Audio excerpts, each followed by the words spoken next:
হক্কানি আলেমদের বিরুদ্ধে ফতোয়া দেয়, তাদের ব্যবসায় যখন ভাটা পড়ে আলেমদেরকে তখন কাফের বলে ফতোয়া দেয়, দেয় না? ডক্টর মিজানুর রহমান আজহারি, মুফতি আমির হামজা, এদের বিরুদ্ধে আজকে কথা বলা হয়। তারা দেখলো যে আমাদের এত সুন্দর ব্যবসা, মুরিদেরা এত গরু নিয়ে আসতো, ছাগল নিয়ে আসতো, মাজারে এত তোফা দিত, হাদিয়া দিত, টাকা দিত, পয়সা দিত, মিজানুর রহমান আজহারি এমন একটা কাজ করলো, ব্যবসায় ভাটা ফেলে দিল। লোকগুলি এখন আর মাজারে আসে না, লোকগুলি যায় এখন মসজিদে। কোন আলহামদুলিল্লাহ। এই দৃশ্য দেখে তাদের মাথা খারাপ হয়ে গেল। মিজানুর রহমান আজহারির মাহফিলে হাজার হাজার লক্ষ লক্ষ যুবক এখন উপস্থিত হচ্ছে। কোন আলহামদুলিল্লাহ। এই দৃশ্য দেখে মাজার পূজারীদের মাথা গরম হয়ে গেল যে আমাদের ভাতে সে ছাই ছিটাইয়া দিল, এত সুন্দর ব্যবসা ক্ষতি করে দিল, সুতরাং মিজানুর রহমান আজহারিকে কাফের ঘোষণা দিয়ে দিল তারা।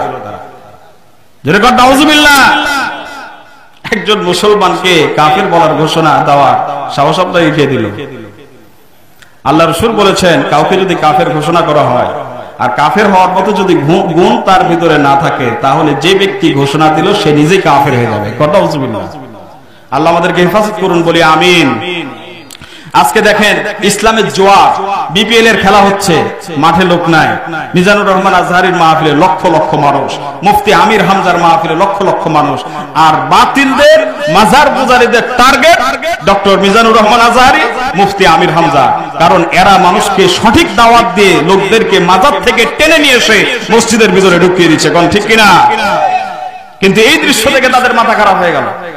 আমাদেরকে মনে রাখতে হবে, যে মানুষটি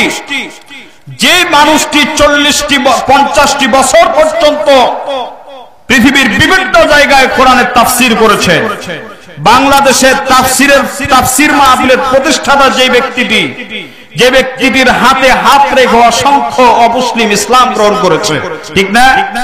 যে ব্যক্তির মুখের বাণী শুনে, যে ব্যক্তির মুখ থেকে কোরআনের দাওয়াত শুনে অসংখ্য দিশেহারা মানুষ, পথহারা মানুষ পথের দিশা পেয়েছে, ঠিক কিনা?